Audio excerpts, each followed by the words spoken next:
Halima mimi ni shangazi yangu, ana uwezo wa kuzungumza, uwezo wa kutoa hoja, uwezo pia wa kujibu maswali mbalimbali. Kwa hiyo anamudu hiyo kazi. Wanasepuka, niseme tu ndugu zangu, hapa tujakosea. Tumefanya kazi sahihi, tumepata mwakilishi sahihi kutoka kata ya Sepuka kwenda kwenye halmashauri. Hongereni sana, jipigeni makofi mengi sana. Mheshimiwa rasmi, hii sherehe inalenga kujipongeza kwa maana mafanikio yaliyopatikana baada ya uchaguzi. Hapa Sepuka tunao kijana Mheshimiwa Bariki Kingu. Hapa ni nyumbani, wakisema katibu wake hapa. Pia mlichagua kwa kura nyingi Mheshimiwa Bariki Kingu, na ameanza kazi, kuchapa kazi. Kasema vizuri, akakaa Muna ambao ni katibu wa mbunge. Moja ya kazi sisi madiwani ambao tuko hapa, mmetuchagua kwa kura nyingi. Mmempa rais kwa kura nyingi, mbunge kura nyingi, madiwani kura nyingi. Baada ya uchaguzi sasa tunaenda kufanya kazi ama jukumu la diwani. Diwani anayo majukumu mengi, lakini moja ya jukumu kubwa la diwani ni kuwawakilisha wananchi toka kwenye kata husika kwenda ngazi ya halmashauri kuzungumza, kwa sababu pale halmashauri kwenye baraza la madiwani anaenda mtu mmoja tu kila kata, ndio mjibu wa sheria hata na kanuni za nchi yetu. Inawezekana tungeenda Sepuka wote tukaenda, lakini bado uchaguzi, ndugu zangu, tumeapishwa ni kwenda kuwahudumia wananchi. Nyimbo zimeimba hapa vizuri, mmesema ujumbe wenu na katibu wa mbunge amejibu kikamilifu. Niwaambie ndugu zangu, endeleeni kukipenda Chama cha Mapinduzi. Sisi madiwani tunasema CCM. Endeleeni kupenda CCM kwa sababu katika vyama vyote chama chenye ilani sahihi, ilani bora ni ya Chama cha Mapinduzi.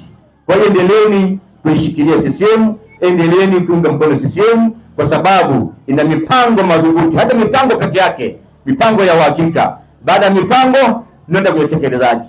Na kwa mwezi huu wa kwanza, Januari hii, Mheshimiwa mgeni rasmi, tunaenda kupanga mipango mbalimbali ya maendeleo kuanzia kwenye ngazi ya vijiji kupitia WDC, baadaye baraza la madiwani, baadaye mwezi wa 4 bunge la Jamhuri ya Tanzania. Kwa hiyo niwaombe ndugu zangu, ni wakati sahihi sasa kwa ajili ya kuelekeza mipango, mahitaji mbalimbali toka kwenye ngazi za vijiji, halmashauri ya vijiji, baadaye WDC, kamati ya maendeleo ya kata, ambayo Mheshimiwa Halima Ng'imba yeye ndio mwenyekiti wa kamati ya maendeleo ya kata.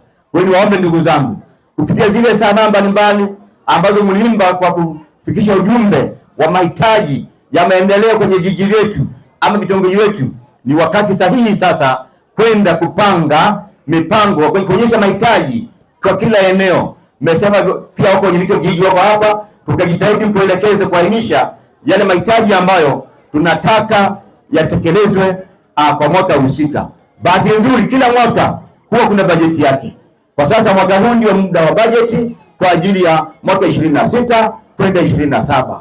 Kwa hiyo Mheshimiwa Diwani, kwa sababu ndio mwenyekiti kamati maendeleo ya kata hii, basi tuanze kukaa sasa hapa kwa ajili ya kupanga, kuona mahitaji ambayo wananchi wetu wanahitaji kwenye vijiji vyetu ama ndani ya kata yetu. Kwa sababu ya muda, ndugu zangu, la mwisho nimalizie kusema kupitia hawa wasanii wetu, kuna kwaya moja kutoka Msungua imeimba vizuri sana kwamba lazima tuangalie amani ya nchi yetu, tuangalie utulivu wa nchi. Ndugu zangu, niwaambieni, unapohubiri maendeleo pasipokuwa na amani, pasipokuwa na utulivu wa nchi, hata mkoa, hata wilaya, hata kata, hata vijiji huku, huwezi kupanga chochote ama huwezi kutekeleza chochote. Ili tupange vizuri miradi ya maendeleo, ili tutekeleze vizuri miradi ya maendeleo, lazima kuwe na amani. Amani tuilinde kama mboni ya jicho, ndugu zangu. Kwa hiyo nasepuka kupitia hadhara hii njema kwa ajili ya sherehe kujipongeza. La kwanza, tushike kwanza amani ya nchi yetu. Wako viongozi wa madhehebu ya dini, kila mmoja kwa imani yake. Tuendelee kuiombea nchi yetu, endelee kuwa na amani, endelee kuwa na utulivu, ili maendeleo yaletwe kwa kuwa kuna utulivu wa kutosha, tukiwa salama salimini. Mwanza ya Sepuka, mwana mbagi jana. Mgeni rasmi oye! Halima Ng'imba oye! Sisi sote oye!